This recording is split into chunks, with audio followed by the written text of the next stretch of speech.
सन 2020 से हम कोरोना महामारी से तो जूझ ही रहे थे और अब पशुओं में भी एक ऐसी महामारी फैल गई है जिसका नाम है लंपी स्किन डिसीज। इस बीमारी से पूरे भारत के कई राज्यों के हजारों करोड़ों गौवंश प्रभावित हो गए हैं। तो आइए जानते हैं क्या है ये एलएसडी यानी कि लंपी स्किन डिसीज। तो एलएसडी क्या है? एलएसडी एक वायरस से होने वाला संक्रमण है, जिस प्रकार के कोरोना वायरस भी एक वायरस से होने वाला संक्रमण है, उसी प्रकार एलएसडी यानी कि लंपी स्किन डिसीज भी एक वायरस से होने वाला संक्रमण है जो गौवंशों में आ चुका है।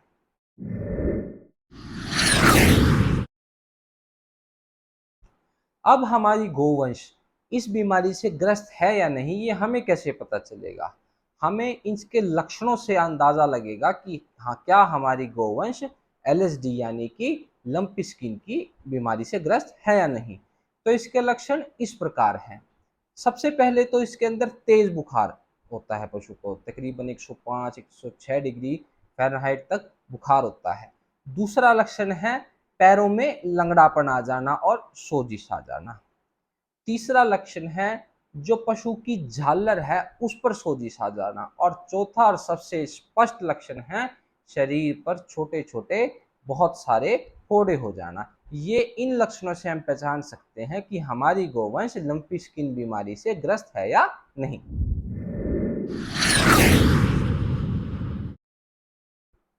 तो आइए जान लेते हैं ये संक्रमण फैलता कैसे है। जब भी तापमान ज़्यादा होगा यानी कि गर्मी के मौसम में और जो उमस है उसका जो लेवल है वो ज़्यादा होगा, तब ये बीमारी ज़्यादा फैलती है। कोई भी संक्रमित पशु को अगर कोई मच्छर या चीचड़ काट कर किसी स्वस्थ पशु को काट लेता है तो उसको भी संक्रमण होने के पूरे पूरे चांसेस होते हैं।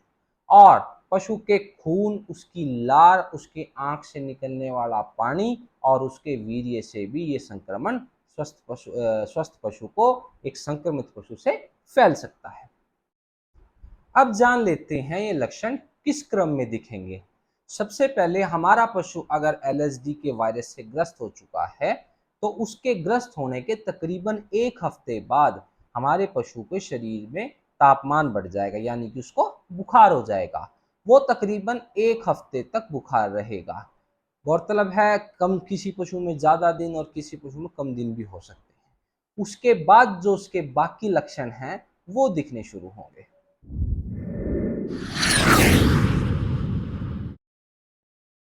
तो दोस्तों आइए जान लेते हैं एलएसडी के इलाज के बारे में। तो सर्वप्रथम आपको ये समझ लेना चाहिए कि ये एक वायरस से होने वाला संक्रमण है और वायरस से होने वाला कोई भी संक्रमण हो उसका कोई भी इलाज नहीं होता। उसका सिर्फ बचाव होता है। और बचाव किस प्रकार किया जाएगा? बचाव के लिए जो टीकाकरण किया जा रहा है वो आप करवा सकते हैं। एक गोट पॉक्स की वैक्सीन है उसको उपयोग में लाया जा रहा है।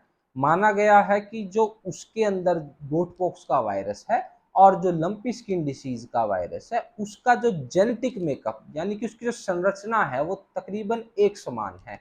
और गोट पॉक्स की वैक्सीन लगने से पशुओं में इस बीमारी की रोकथाम की जा सकती है।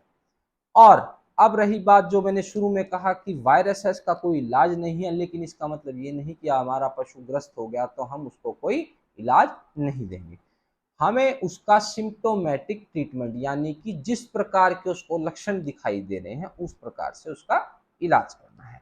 जैसे शुरुआत में उसको बुखार दिखाई देगा तो हमें बुखार की दवाई जैसे पैरासीटामोल या और कोई प्रकार की कोई भी दवाई उसको देनी है।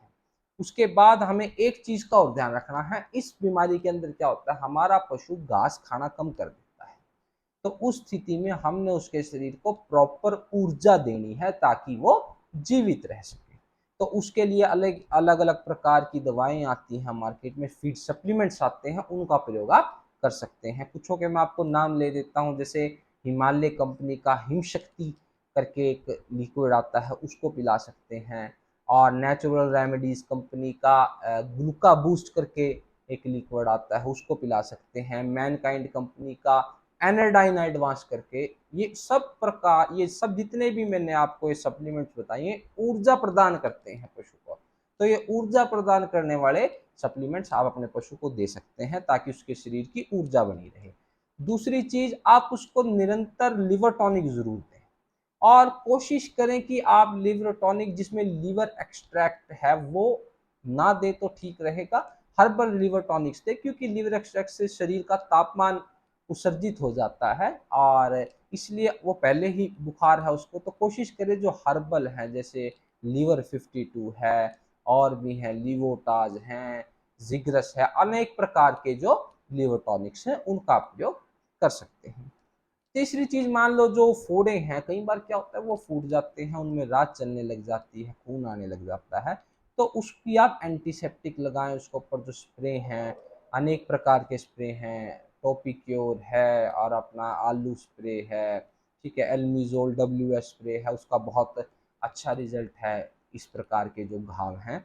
उससे क्या होगा, अगर आप वो स्प्रे मारे जाएंगे तो उन घाव में ना तो कोई मक्खी मच्छर बैठेगा और वो ना उनमें कोई कीड़े पड़ेंगे, वो जल्द से जल्द ठीक हो जाएंगे। इस बीमारी को ठीक होने में तकरीबन 15 से 20 दिन लगते हैं और जो पशु है उसको रिकवर होने में तो कई महीनों का समय लग जाता है, क्योंकि ये बीमारी एक तरह की पॉक्स की बीमारी, जैसे हम कह दें इंसानों में जैसे चिकन पॉक्स हो जाता था या स्मॉल पॉक्स हो जाता था, उसके अंदर क्या होता है कि शरीर बहुत ज़्यादा अपने आप को थका हुआ महसूस करता है, जो पशु का शरीर है।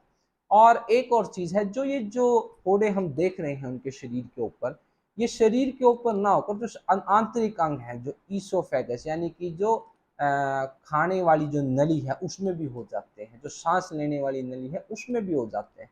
बहुत ही भयंकर बीमारी है। तो मेरा निवेदन है कि आप इसका बचाव करें, परमात्मा करे कि किसी के पशुओं को इस तरह की बीमारी ना हो, तो जल्द से जल्द अपने पशुओं में वैक्सीन करवाएं और अपने पशुओं को इस बीमारी से को होने से बचाएं। आशा करता हूँ मेरे द्वारा दी गई जानकारी आपको पसंद आई होगी।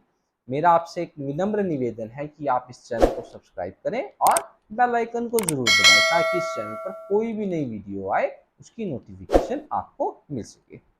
जय हिंद, जय भारत।